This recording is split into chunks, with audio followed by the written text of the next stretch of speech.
من الكنوز وآتيناه من الكنوز ما إن مفاتحه لتنوء بالعصبة أولي القوة إذ قال له قومه لا تفرح إن الله لا يحب الفرحين وابتغ فيما آتاك الله الدار الآخرة ولا تنس نصيبك من الدنيا وأحسن كما أحسن الله إليك ولا تبغ الفساد في الأرض إن الله لا يحب المفسدين قال إنما أوتيته على علم عندي أولم يعلم أن الله قد أهلك من القرون من هو أشد منه قوة وأكثر جمعا ولا يسأل عن ذنوبهم المجرمون۔ اس صورت میں شروع میں فرعون اور موسیٰ علیہ السلام کی پیدائش کا قصہ بیان ہوا تھا۔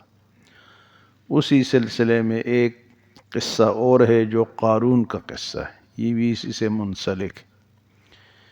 قارون جو تھا یہ موسیٰ علیہ السلام کا چچا زاد بھائی تھا، لیکن یہ بڑا مالدار تھا، اللہ نے اس کو بڑا مال دیا تھا، اور مال اس نے اس طرح کمایا تھا کہ یہ فرعون کا کارندہ تھا۔ فرعون اس کو ٹھیکے وغیرہ دیتا تھا اور اس سے اس نے مال کمایا۔ تو تھا تو کنجوس آدمی کے پاس مال بہت ہوتا ہے، جو سخی ہوتے ہیں وہ مال خرچ کرتے رہتے ہیں، ان کے پاس پھر نہیں ہوتا۔ یہ پلیٹ کی بجائے نا روٹی پہ سالن رکھ کے کھاتا تاکہ پلیٹ گندی نہ ہو۔ اور اسی طرح بچے جب اس کے گھر کے اوپر کھیلتے تھے تو کہتے ہیں اس کو دوبارہ لیپنا پڑے گا، ان کو بھگا دے کہ پیسے خرچ نہ ہو۔ بہرحال مال بہت تھا اس کے پاس، بڑے خزانے تھے، بڑے جناب اس کے خزانوں کی جو چابیاں تھیں وہ بھی ہزاروں میں تھی، کئی لوگ وہ چابیاں اٹھا کے لے کے جاتے تھے۔ تو اس کا قصہ اللہ پاک نے عبرت کے لیے تمام دنیا اور مسلمانوں کے عبرت کے لیے بیان کیا ہے۔ فرمائے ان قارون کان من قوم موسیٰ، بے شک قارون جو تھا یہ موسیٰ علیہ السلام کی قوم میں سے تھے، بنی اسرائیل میں سے تھا۔ فبغى علیہم، اس نے سرکشی کی ان پر، بات نہیں مانی، تکبر کیا، غرور کیا۔ غریب لوگ ہیں، بات ہی نہیں کرتا تھا، حالانکہ تھا یہ موسیٰ علیہ السلام کو ماننے والا، یعنی کافر نہیں تھا، تورات کا یہ حافظ تھا۔ لیکن موسیٰ علیہ السلام سے دشمنی کس وجہ سے پیدا ہوئی کہ بھئی ہارون علیہ السلام اور موسیٰ علیہ السلام کو اللہ نے نبی بنا دیا، تو نبوت تو بہت بڑا مرتبہ ہے، تو اس کو جلن ہوئی، حسد ہوا۔ حسد جو ہے وہ بری بیماری ہے، وہ جس کو لگ جائے وہ اس کے اعمال کو بھی تباہ کرتی ہے اور اس کی زندگی کو بھی تباہ کرتی ہے۔ تو فرمائے ان قارون کان من قوم موسیٰ، بے شک قارون جو تھا موسیٰ علیہ السلام کے قوم میں سے تھا۔ یہ قاش بن بصیر کا بیٹا تھا، بصیر کا، اور موسیٰ علیہ السلام قاش بن عمران کے بیٹے، چچا زاد بھائی تھا۔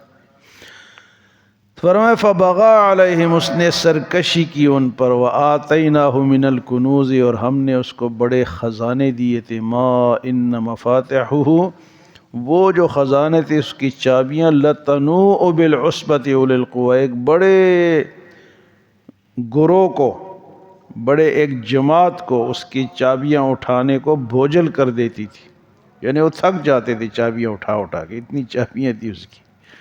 تو فرمایا کہ یہ تو اس کی چابیوں کو اللہ پاک نے بیان فرمایا کہ اس کی چابیاں ایک پوری جماعت اٹھاتی تھی، تو خزانے کتنے ہوں گے جب تالے اتنے لگے ہیں جن کی چابیاں بہت سارے لوگ اٹھاتے ہوں، تو اس کے اندر خزانے کتنے ہوں گے۔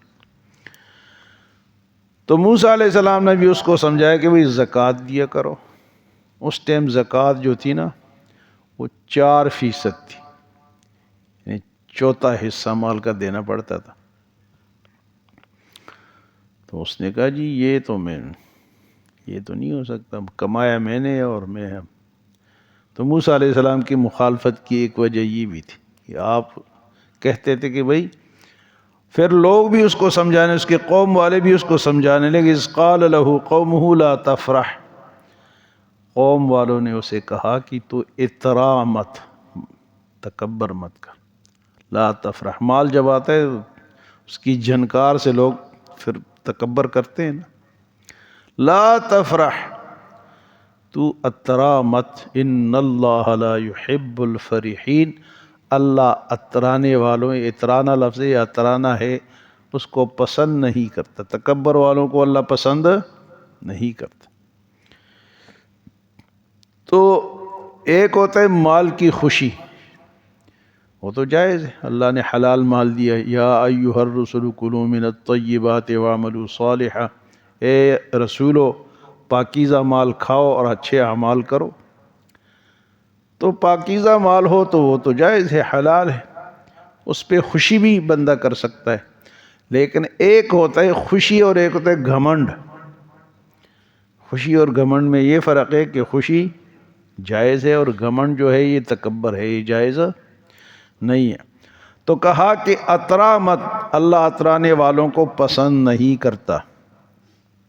وابتغ فیما آتاک اللہ الدار الآخرۃ، اور اس مال کے ذریعے سے اپنے آخرت کو تلاش کر، اپنے آخرت کا گھر بنا۔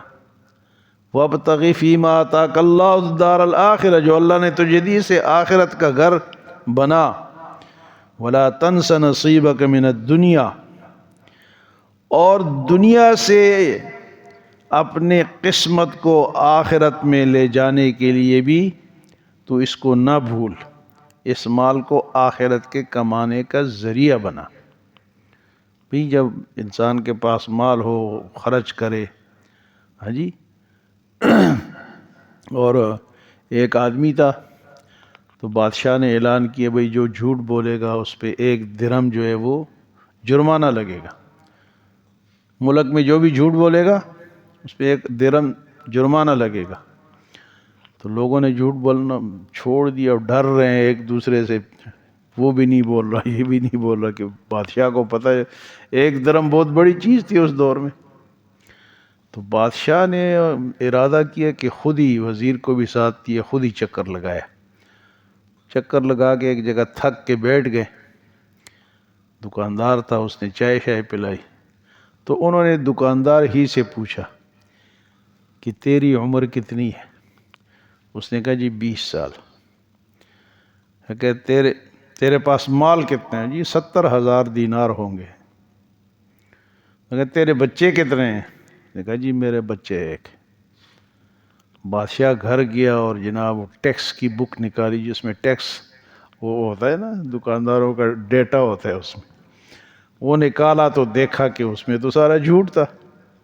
اس کی عمر تھی 35 سال اور اس کا مال جو ہے 70,000 دینار سے بہت زیادہ تھا، اور اسی طرح اس کے 4 بیٹے تھے، اس نے کہا تھا 1۔ بادشاہ نے وزیر کو کہا کہ بلاؤ، یہ بلایا، اس نے کہا تیری عمر ہے؟ اس نے کہا 20 سال۔ تو پھر کہا تیرے مال کتنے ہیں؟ جی 70,000 دینار۔ اس نے کہا جی اللہ آپ کا بھلا کرے، بچے کتنے ہیں؟ اس نے کہا 1 ہے۔ اس نے کہا تو جھوٹ بولتا ہے، اس پہ جرمانہ کرو، تو 1 درہم جرمانہ تھا، اس پہ 15 درہم جرمانہ کرو۔ تو اس نے کہا بادشاہ جی میری ایک بات سن لیں، میں ایک بات کرنا چاہتا ہوں، واقعی میری عمر 35 سال ہے، لیکن 20 سال نیکی میں گزرے، باقی گناہ میں گزرے، تو اصل عمر تو وہی ہے، میں اسی کو سمجھتا ہوں جو نیکی میں گزری۔ پھر کہا کہ مال، اس نے کہا جی 70,000 سے میں نے مسجد بنائی ہے، اور وہی میرا اصل مال ہے جو مسجد پہ لگ گیا، باقی تو اس کو میں مال نہیں سمجھتا۔ اور بچے 1 ہے، فرمایا کہ 1 ہی فرما بردار ہے، باقی نافرمان ہے، اسی کو میں بچہ سمجھتا ہوں۔ تو فرمایا کہ اس کو کہا کہ اس سے اپنا آخرت کما، اس پیسے سے اپنی آخرت کو ولا تنس نصیبک من الدنیا، اس دنیا سے اپنی آخرت کو کمانا نہ بھول، وَأَحْسِن كَمَا أَحْسَنَ اللَّهُ إِلَيْكَ، اور تو کیا کر، نیکی کر لوگوں کے ساتھ جس طرح اللہ نے تیری ساتھ نیکی کی ہے۔ تجھے مال کس نے دیا ہے؟ وَأَحْسِن كَمَا أَحْسَنَ اللَّهُ إِلَيْكَ وَلَا تَبْغِ الْفَسَادَ فِي الْأَرْضِ، زمین میں فساد نہ مچا۔